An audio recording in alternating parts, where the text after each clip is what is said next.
오늘 17절 말씀은 하나님이 아브라함에게 약속하신 때가 가까우매라고 말씀합니다. 이스라엘 백성이 애굽에서 번성하여 많아졌더니 이것은 좋은 일입니다. 하지만 그 다음은 아닙니다. 요셉을 알지 못하는 새 임금이 애굽 왕이 올랐고요. 교활한 방법을 써서 조상들을 괴롭혔습니다. 심지어 남자아이들이 출생하면 나일강의 아그밥으로 던져야 했습니다. 이건 고통, 고난 이런 단어로 설명하기에는 이스라엘 백성들이 당해야 했던 슬픔과 아픔에 비하면 부족합니다. 말 그대로 생지옥 같았습니다. 하나님이 아브라함에게 약속하신 때가 가까워졌는데 말입니다. 해서 우리가 잘 기억해야 하는 말씀이 그 다음에 나옵니다. 20절 그때 모세가 났는데 하나님 보시기에 아름다운지라.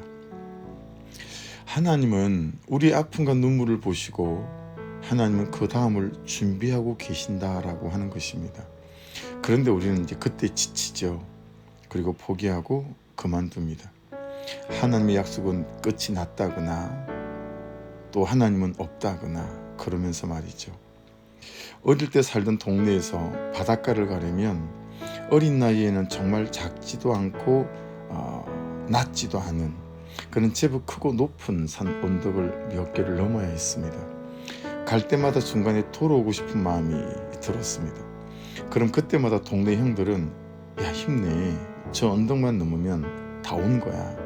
그래서 그 언덕을 넘으면 더 큰 언덕이 기다리고 있었습니다. 그러면 또 그럽니다. 진짜야, 저게 마지막 언덕이야. 그리고 그 언덕에 올랐으면 정말 그림 같은 쪽빛 바다가 이렇게 펼쳐져 있었습니다. 아는데 갈 때마다 힘들었습니다. 신앙생활도 그렇습니다.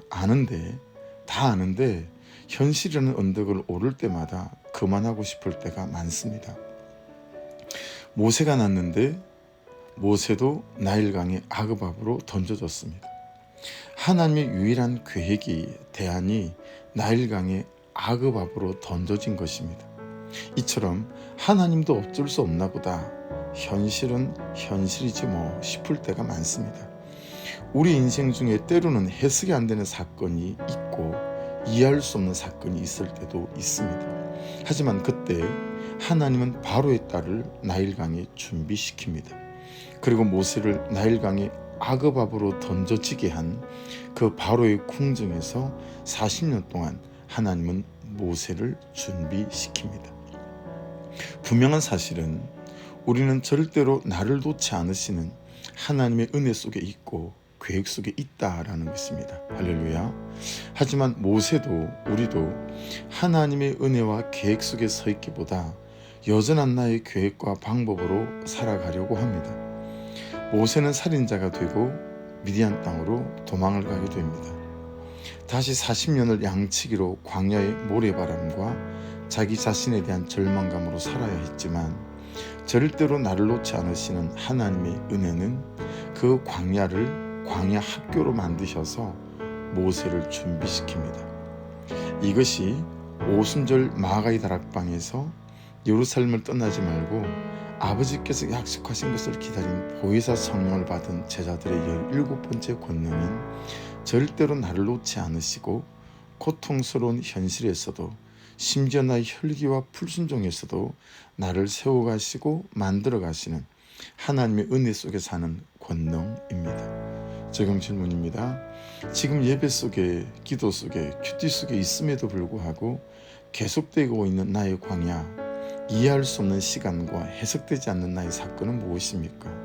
두 번째, 지금 오르고 있는 이 삶의 언덕이 나에게 꼭 있어야 할 구원의 언덕임이 인정되십니까? 마지막입니다. 결국은 절대로 나를 놓지 않으시고 고통스러운 현실 속에서도 심지어 나의 혈기와 불순종 속에서도 나를 만들어 가시는 하나님의 은혜가 우리를 세워 가실 것입니다. 지금 내가 그 속에서 해야 할 것은 무엇?